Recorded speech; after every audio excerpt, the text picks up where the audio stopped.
दादा मंगेश दादा, आम्ही तुम्हाला मोठा भाऊ मानतो, परंतु 2019चा जो प्रसंग होता तो समाजाने पाहिलेला स्वप्न होता आणि तुम्हाला चांगला अनुभव आहे की तांड्यांमध्ये काय परिस्थिती होती, बरोबर. आणि लोकांनी ज्या व्यक्तीचा आपण इथे उल्लेख करत होता त्यांना मतदान देखील केलंय, परंतु ती व्यक्ती असं वाऱ्यावर सोडून कुठे गेलेली नाही. प्रत्येकाच्या सुखात दुःखात येते. कोरोनाच्या काळात जसं तुम्ही ट्रॅक्टर घेऊन फवारणी करत होते तसं त्यांनी प्रत्येक गावांमध्ये फवारणी केली. इतकंच नसून प्रत्येक ठिकाणी ते उपस्थित देखील असतात. नाही नाही दादा, आम्ही हक्काने भांडतोय आपल्याशी, आपल्याला राग येत असेल देऊ द्या. आम्ही आपल्याला आमदार मानत नाही, आम्ही आपल्याला मंत्री मानतो. आणि जर आपण आपली लेवल एवढ्या खालची करत असाल तर मग निश्चितपणे आम्हाला या ठिकाणी विचार करावा लागेल, कारण की हा समाज त्यांचाच आहे आणि तुम्ही त्यांच्याविषयी बोलताना थोडा विचार करत जावा. असो, निश्चितपणे पुढच्या वेळेस आमदार साहेब यात दुरुस्ती करतील. यानंतर सुधाकर दादांनी काहीतरी सूचना देण्यासाठी मला या ठिकाणी त्यांना आमंत्रित करण्याचं सांगितलं. सुधाकर दादा.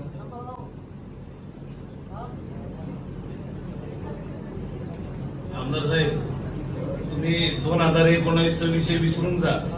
कारण काय तुम्ही नाही तरी तुम्ही आज तुम्हाला 2024ला लोकांनी भरभरून मतं दिलेली आहेत आणि तरी तुम्ही आता 2025 मध्ये सुद्धा तोच विषय घेतात. तर याच्याने काय होतं की या समाजाचा अपमान होतोय त्याच्याने. तर तुम्ही भविष्यात काळजी घ्या. 2019ला जरी कोणी हे केलं नसेल, कमीत कमी आम्ही तिथं आमचा अपमान येतो, आम्ही तुमच्या बरोबर होतो. हो, माझ्या घरात मिटिंग घेतली तुम्हाला, तिथं तुम्ही होते तिथं. हो, तर 2019 विषय सोडून द्या आणि आता भविष्यात याच्या पुढे कधी नाव नका घेऊ 2019. आणि राहिला विषय हा जो आहे हा राजकारणाचा भाग नाही आहे. हा या तरुण पोरांनी उत्स्फूर्तपणे आणि राबवलेला हा ट्रेंड होता आणि त्याच्या माध्यमातून हे मुलं जमा झाले. यांना कोणी जमा केलेलं नाहीये, हे पहिली गोष्ट लक्षात असू द्या. आणि ज्याला राजकारण करायचंय, प्रत्येक जण त्याच्या पक्षाचं काम करतो, त्याच्या संघटनेचं काम करतो, तो त्याचा अधिकार आहे. त्याने पक्षाचं याचं काम करावं, तो राजकारणाचा भाग आहे. राजकारण प्रत्येकासाठी मोकळं आहे. ज्याच्यामध्ये असेल दम तो करेल, तो विषय इथं नाहीच आहे. राहिला विषय तुम्ही जे 2-3 हे सांगितले की तुम्ही निधी खरोखर दिलेला आहे तालुक्यामध्ये. तुम्ही आता बंजारा भवनचा विषय घेतला, त्याच्यानंतर बऱ्याचशा योजना तुम्ही तांड्यांमध्ये दिलेल्या आहेत, हे आम्ही मान्य करतो. पण तुम्ही एकदा थोडंसं त्या तांड्यांमध्ये फक्त तुम्ही सरपंचांच्या भरोशावर नका जाऊ. तुम्ही सांगताय की सगळे सरपंच माझ्या बरोबर, तसा भाग नाही येतो. तुम्ही जी जनता आहे त्यांचा विचार करा. तुम्ही सरपंच सगळे व्यावसायिक होऊन गेले, सगळे ठेकेदार सरपंच आहे. तुम्ही विचारून घ्या यांना, एखाद्याने सांगून द्यावं सगळे सरपंच ठेकेदार आहेत. आणि तुम्ही त्या कामाचा दर्जा जर बघितला तुम्ही त्या तांड्यांमध्ये जाऊन, तर तुम्हाला लक्षात येईल की किती सत्यानाश केलेला आहे या सरपंच लोकांनी आणि ठेकेदार लोकांनी, दोघांनी मिळून. तुम्ही दर्जा तपासा फक्त. तुम्ही जर केले, तुम्ही जर सांगाल, तुम्हाला एक सांगतो मी की तांड्यांमध्ये तुम्ही मागे खूप चांगला एक विषय घेतलेला होता आणि आम्ही त्या गोष्टीची दाद देऊ तुम्हाला की रोजगार हमीची ज्या विहिरी होत्या त्या विहिरीच्या संदर्भात तुम्ही लाईव्ह अधिकाऱ्यांना छापलं, तुम्ही पीआयला सांगितलं गुन्हे दाखल करा. अहो, त्या सरपंच लोकांनी 35,000 40,000 घेतलेले आहेत. अशा तक्रारी आहेत. हो, तक्रारी त्या लोकांच्या घेतलेले सरपंच लोकांनी घेतलेलं. पण आता करणार काय करू? तू कोणी काही ठिकाणी तक्रारी, मी ते सांगतो तुम्हाला. प्रत्येक ऐकून घ्या, त्याचंही स्पष्टीकरण देतो. सगळे सरपंच नाही बरं का, गैरसमज करून घेऊ नका. ऐकून घ्या, गैरसमज करून घेऊ नका. सगळे सरपंच, सांगण्याचा उद्देश एवढाच आहे की ज्या लोकांनी हे जर सगळ्या गोष्टी केल्या, तुम्ही इतकं चांगलं काम करताय, तर त्याचं जे इम्प्लिमेंटेशन खाली खूप चांगल्या पद्धतीने झालं पाहिजे. आणि तुम्ही खरोखर निधी दिलेला आहे, पण त्याचा जर तुम्ही त्या दर्जा बघितला, या लोकांनी फार वाट लावून ठेवलेली, त्याच्यावरही लक्ष द्या भविष्यात.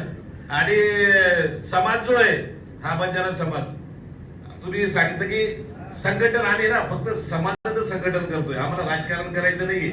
आणि हा काही राजकारणाचा विषय पण नाही सध्या.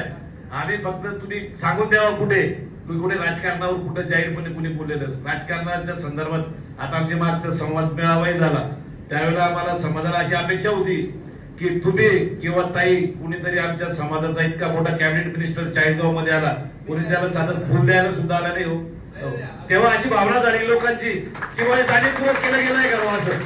तर हे जे आहे, एवढं कॅबिनेट मिनिस्टर आला, तुम्ही नव्हते. आता तुम्ही नव्हते तर ताई प्रत्येक ठिकाणी येतात, हे करतात, व्हिजिट देतात, तुमचं प्रतिनिधित्व ते करतात. कोणीतरी तुम्ही नव्हते, कोणीतरी एखादा पदाधिकारी म्हणा, कोणीतरी यायला पाहिजे होतं, कोणीच नाही आलं. तर भविष्यात असं होता कामा नये, याच्याने चुकीचा संदेश जातो समाजामध्ये.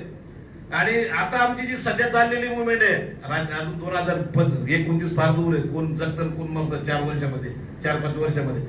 पण हा प्रत्येक समाजाचा आणि अधिकाराचा आणि हक्काचा विषय आहे की समाजाचं संघटन झालं पाहिजे.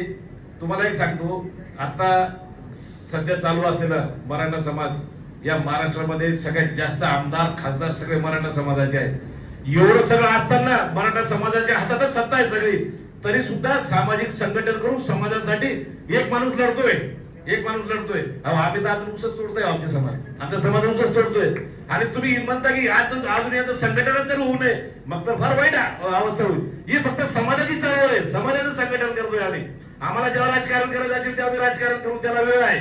पण आता आमचा हा अधिकार आहे, मूलभूत हक्क आहे आमचा की समाजाचं संघटन करणं आणि समाजाचे जे प्रश्न असतील, अजून खूप प्रश्न आहेत लोकांचे. तुम्ही तालुक्यामध्ये फिरतात नुसती, ठीक आहे. तर आता ठीक आहे, काय हरकत नाही. फक्त की गैरसमज करून घेऊ नका. आम्ही समाजाचं संघटन करतोय, आम्हाला राजकारण करायचं नाहीये. आणि तुम्ही आता सांगितलेल्याप्रमाणे पुढे इम्प्लिमेंट करा. तुम्हाला आम्ही आभार मानू तुमचे आणि तुम्हाला धन्यवाद देऊ आम्ही. आणि निवेदन देऊन टाका चला.